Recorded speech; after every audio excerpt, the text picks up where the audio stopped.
এসেছেন, আমরা রাজ্য সরকারকে বারবার চিঠি লিখেছিলাম আমাদের আনএডেড স্কুল, কিন্তু education is the state chapter. Bharat সরকার আমাদের আবেদনের প্রেক্ষিতে আমাদের লক্ষ লক্ষ টিচারদের এনআইএস এর মাধ্যমে ডিএলএড ট্রেনিং করিয়েছেন।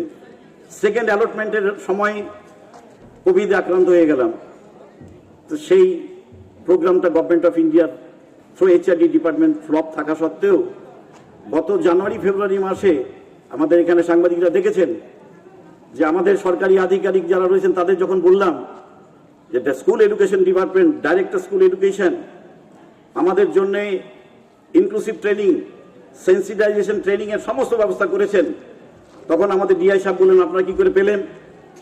আমি ডিআই সাহেবকে বলেছিলাম যে আমাদের চিঠি মাননীয় প্রধানমন্ত্রীর তরফ থেকে প্রিন্সিপাল সেক্রেটারি ব্রজেশ মিশ্রা আমাদের রিপ্লাই দিয়েছেন that your application have been accepted by Honorable Prime Minister and recommended to the HRD Minister.